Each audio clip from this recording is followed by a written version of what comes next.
अब हम पढ़ेंगे हिंद एवं शासक इंडो ग्रीक्स के बारे में। ठीक है, इन्हें बैक्टीरियंस भी बोलते थे, बैक्टीरियंस भी बोलते थे।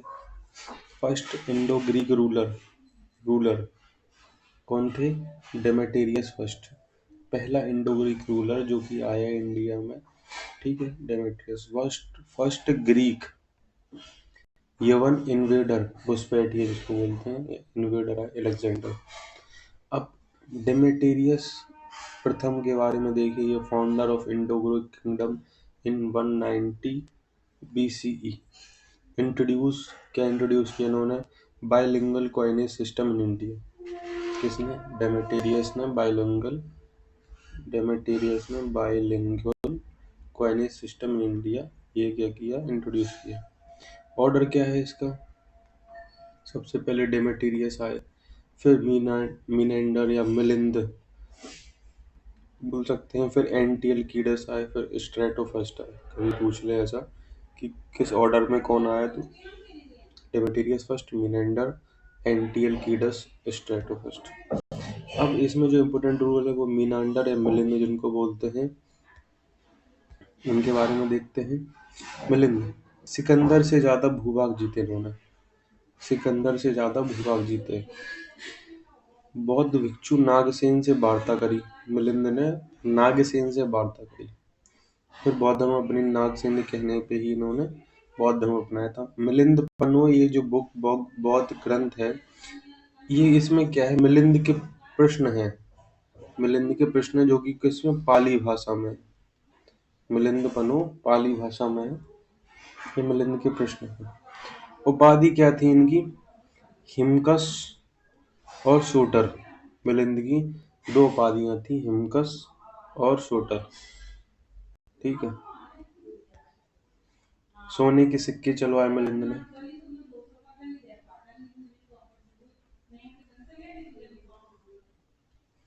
सोने के सिक्के चलवाए।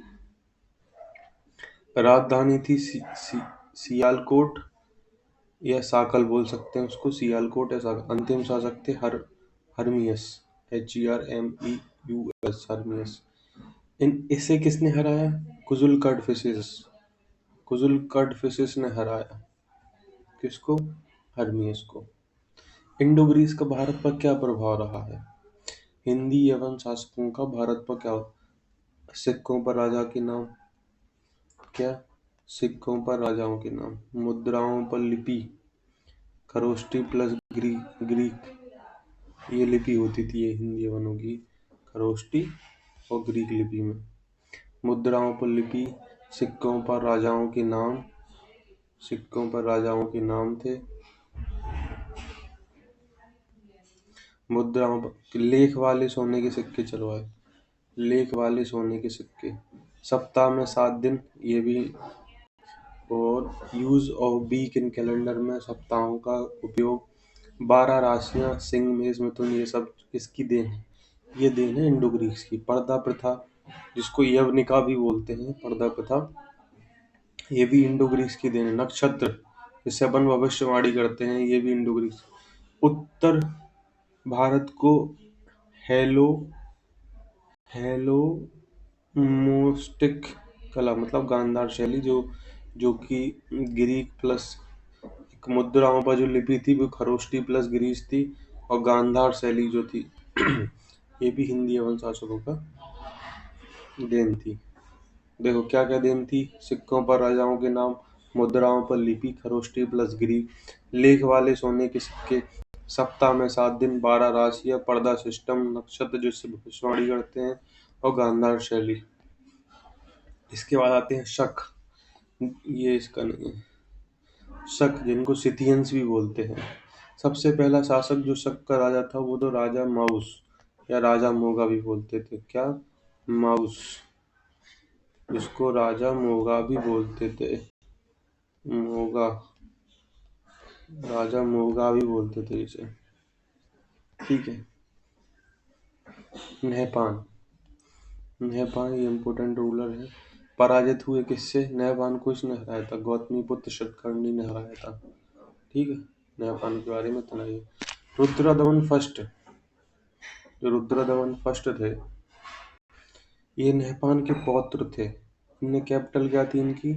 इनकी कैपिटल थी उज्जैन। रुद्रदमन की कैपिटल उज्जैन। उपाधि इनकी क्या थी? रुद्रदमन पुत्र। ये नहपान का पुत्र था।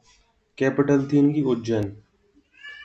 और रुद्रदमन फर्स्ट को मक्क छत्रप की उपाधि मिली थी। सुदर्शन झील की मरम्मत कराई इनने, ठीक है, जूनागढ़ अभिलेख। और इन्होंने क्या किया, ये पहले हारे हैं। इनने हराया वरिष्ठ पुत्र सतकर्णी को 2 बार। वरिष्ठ पुत्र, फिर इन वरिष्ठ पुत्र सतकर्णी ने इनकी बेटे से, रुद्रदमन की पुत्री से अपने बेटे का विवाह करवा दिया। ठीक है, ये तो हो गया शक में। पहले राजा क्या थे? सबसे पहला रक्त शासक था राजा माउस या राजा मोगा। फिर नहपान, जिसको गौतमी पुत्र सतकर्णी ने हराया। ठीक है, फिर रुद्रदमन प्रथम, जो नहपान के पौत्र थे। कैपिटल उज्जैन थी इनकी। उपाधि इनका मक्क छत्रप थी। सुदर्शन झील की मरम्मत कराई। जूनागढ़ अभिलेख बनवाया। अपनी पुत्री का विवाह वरिष्ठ पुत्र सतकर्णी के बेटे से कराया। अब शकों के बारे में एक तो ओवरव्यू हो गया, लेकिन शक सिद्धियों के बारे में देखो और डिटेल में जानते हैं। मध्य एशिया से आए थे। पहला शासक था मोगा, जो अपना राजा मोहू या राजा मोगा। शकों का भारत में 5 शाखाएं थी। अफगानिस्तान हो गई पहली, दूसरी पंजाब हो गई, तीसरी मालवा हो गई। ठीक है, अफगानिस्तान, पंजाब, मालवा। चौथी उत्तरी शाखा या छत्रप। उत्तरी छत्रप तक्षशिला से मथुरा तक हो गया ये।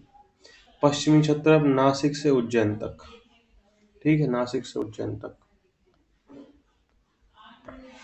रुद्रदमन जो थे, ये पश्चिमी क्षत्रप शाखा से हैं। रुद्रदमन जो है, ये पश्चिमी क्षत्रप शाखा से हैं। ठीक है, जूनागढ़ अभिलेख जो है वो इन्होंने जारी करवाया। विशुद्ध संस्कृत में जारी है जूनागढ़ अभिलेख। ठीक है, गिरनार गुजरात में है ये जूनागढ़ अभिलेख। ये विशुद्ध संस्कृत में है और ये गुजरात में है। ठीक है, इसी अभिलेख से सुदर्शन झील के निर्माण का पता चलता है। ठीक है, जो कि चंद्रगुप्त मौर्य के राज्यकाल पुष्यगुप्त ने कराया था। इसी अभिलेख से सुदर्शन झील के निर्माण का पता चलता है, जो कि चंद्रगुप्त मौर्य के राज्यपाल पुष्यगुप्त ने कराया था। सुदर्शन झील से नहरें निकलवाई किसने? तुषाप ने निकलवाई। अशोक सम्राट के जो राज्यपाल थे, तुषाप ने सुदर्शन झील से नहरें। जोड़ीदार करवाया किसने? रुद्रदमन ने, सुविशाख के निर्देशन मंत्री ने। पुनः जोड़ीदार किसने कराया? स्कंदगुप्त ने। स्कंदगुप्त ने दोबारा जोड़ीदार कराया, और जोड़ीदार करा रुद्रदमन ने। निर्माण कराया पुष्यगुप्त ने कराया था, चंद्रगुप्त मौर्य के राज्यपाल ने। मध्य एशिया से आए। पहला शासक मोगा। 5 शाखाएं अफगानिस्तान, पंजाब, मालवा। उत्तरी शाखा क्षत्रप तक्षशिला से मथुरा तक। पश्चिमी क्षत्रप नासिक से उज्जैन तक। रुद्रदमन का संबंध पश्चिमी क्षत्रप शाखा से। जूनागढ़ अभिलेख जारी करवाया, जो कि संस्कृत में है, गिरनार गुजरात में।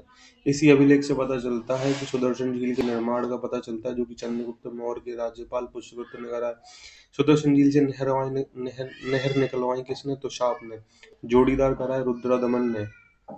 ठीक है, और पुनः जो स्कंदगुप्त ने कराया। जूनागढ़ अभिलेख से क्या पता चलता है? और रुद्रदमन किसके बारे में? तो चंद्रगुप्त मौर्य के बारे में, रुद्रदमन के बारे में, अशोक के बारे में। 3 लोग के बारे में पता चलता है। अब आते हैं पार्थियंस पहलव पे, जो कि तीसरे हैं।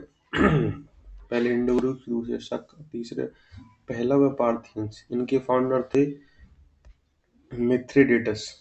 मिथ्रेडेटस इनके जो थे फाउंडर थे, मिथ्रेडेटस। ये ईरान से आए थे। पहलव आए कहाँ से? पहलव आए ईरान से। ईरान से आए पहलव। पार्थियंस इस वंश का सबसे शक्तिशाली शासक था गोंडोफर्नीस। ठीक है, इनकी कैपिटल क्या थी? तक्षशिला। तक्षशिला इनकी कैपिटल थी। गोंडोफर्नीस। सेंट थॉमस इंडिया इन्हीं के समय में आया था। सेंट थॉमस इंडिया इन्हीं के समय, किसके? गोंडोफर्नीस के समय में आया था। पहलव मिथ्रेडेटस फाउंडर, ईरान से आए, वंश का शक्तिशाली गोंडोफर्नीस इनका, जो कि बौद्ध धर्म अपनाया था। तक्षशिला कैपिटल थी। सेंट थॉमस इन्हीं के समय में भारत आए थे। अब सबसे इम्पोर्टेंट वंश पे आते हैं कुषाण वंश। कुषाण वंश के बारे में जानेंगे, जिसके फाउंडर हैं कुजुल कडफिसेस। कुजुल कडफिसेस इनके फाउंडर हैं, संस्थापक। उत्तराधिकारी हैं बिम खडफिसेस। फाउंडर कह लो कुजुल कुजुल कडफिसेस, उत्तराधिकारी जो कि रियल फाउंडर कौन है कुषाण वंश का, विम कडफिसेस। ठीक है, कुजुल कडफिसेस हैं फाउंडर और रियल फाउंडर। सेंट्रल एशिया से आए थे जी, उत्तर एशिया से आए थे। यूची सूची कबीला जनजाति से ये बिलोंग करते थे। बिम कडफिसेस जो हैं रियल फाउंडर, सर्वाधिक सोने के सिक्के, सोने व तांबे के सिक्के चलवाए किसने, बिम कडफिसेस ने सर्वाधिक सोने व चांदी के सिक्के चलवाए।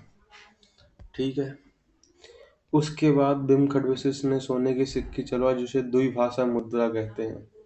द्विभाषीय मुद्रा भी कहा जाता है, द्विभाषीय मुद्रा भी कहा जाता है।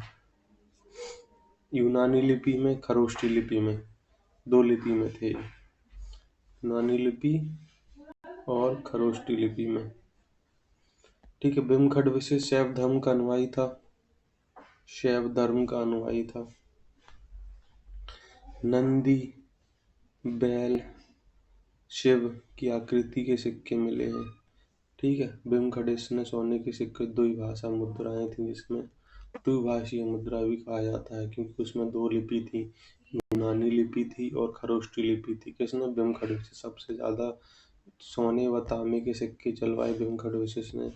ये शैव धर्म का अनुयायी था। शिव, नंदी, बैल की आकृति के सिक्के में। अन्य नाम इनके क्या क्या थे, ये इम्पोर्टेंट है। सम्राटों के सम्राट, सर्वलोकेश्वर। ठीक है, सम्राटों के सम्राट, सर्वलोकेश्वर।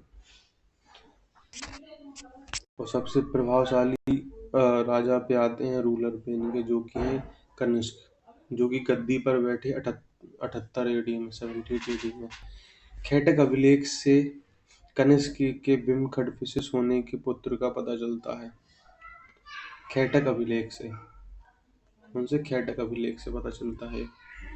बिम खड, दो राजधानी थी इनकी, पुरुषपुर और मथुरा, पुरुषपुर और मथुरा। ठीक है, कनिष्क की दो राजधानी पुरुषपुर और मथुरा। गद्दी पर बैठने से पूर्व ये तक्षशिला का गवर्नर था, तक्षशिला का गवर्नर था। शासनकाल में इन्होंने क्या किया, कनिष्क ने चौथी बुद्धिस्ट काउंसिल करवाई, जिसमें हिनयाना और महायाना में बढ़ गए थे ना बौद्ध धर्म को, तो पार्ट में हिनयाना और महायाना में। इसको दूसरा अशोक भी कहा जाता है, द्वितीय अशोक भी कहा जाता है। गांधार कला, मथुरा कला का विकास भी इसी काल में हुआ। गांधार कला और मथुरा कला का विकास भी कनिष्क के काल में। शुद्ध सोने के सिक्के जो कि 124 ग्रेन के थे, ये आता है इम्पोर्टेंट, 124 ग्रेन के शुद्ध सोने के सिक्के कनिष्क के काल में। सूर्य देवता और हेलियोक्लीस का प्रतीक है।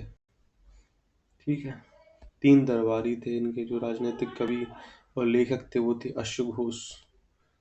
कौन थे, अश्वघोष। ठीक है, दूसरे थे नागार्जुन, जो कि शून्यवाद के जनक थे, जो कि शून्यवाद के जनक, शून्य और सापेक्षता का सिद्धांत इन्होंने दिया था। पहले अश्वघोष हो गए, फिर है नागार्जुन, जिनने शून्यवाद के जनक है, सापेक्षित का सिद्धांत। इनकी पुस्तक है प्रजापारमिता सूत्र, प्रजापारमिता सूत्र। ठीक है, तीसरे थे चरक, जिनकी चरक संहिता है चिकित्सा वाली, ये राजवैद्य थे, राजवैद्य, ये राजवैद्य थे चरक। 3 दरबारी थे। ठीक है, राजनीतिक कवि और लेखक अश्वघोष। नागार्जुन थे जो शून्यवाद के जनक और सापेक्षता का सिद्धांत इन्होंने दिया था। नागार्जुन की पुस्तक थी प्रजापारमिता सूत्र। क्या, प्रजापारमिता सूत्र। ठीक है, चरक थे, चरक की चरक संहिता है, चरक की चरक संहिता चिकित्सा में है, जो कि राजवैद्य थे। 78 ईस्वी में शक संवत चलवाया, सिल्क रूट पर कब्जा किया, जो कि चीन से रोम तक, चीन रोम। सर्वाधिक मृत शासकों को मंदिर में रखा, कनिष्क ने जो उनके मृत शासक थे उनको मंदिरों में रखा। दैध शासन की प्रथा चलवाई इन्होंने, दैध शासन की प्रथा, ये भी काफी इम्पोर्टेंट है। ये सारे क्वेश्चन इंपोर्टेंट हैं इसमें। न्याय शासन की प्रथा चलवाई। काले सिलेटी पत्थर की मूर्तियां भी इन्हीं के समय में थे। काले सिलेटी पत्थर की मूर्तियां। दरबार में विद्वान कौन कहते? अश्वघोष, जो कि इनकी राजनैतिक कवि और लेखक थे, जिन्होंने बुद्ध चरित्र, बुद्ध की जीवनी लिखी है। नागार्जुन जो थे, ठीक है, जो शून्यवाद के जनक और सापेक्षता सिद्धांत का, वो मार्टिन लूथर थे। वसुमित्र जी ने महाविशाल विश्वकोश लिखा है। चरक थे, चरक की चनक संहिता आयुर्वेदिक ग्रंथ है। मंथर का बुद्धिमान राजनीतिक मंत्री थे, ठीक है। अश्वघोष, नागार्जुन, वसुमित्र, जिनके महाविशाल, चरक की चरक संहिता, मंथर। बौद्ध धर्म अपना लिया कुषाण राज। बौद्ध धर्म अपना लिया कनिष्क ने,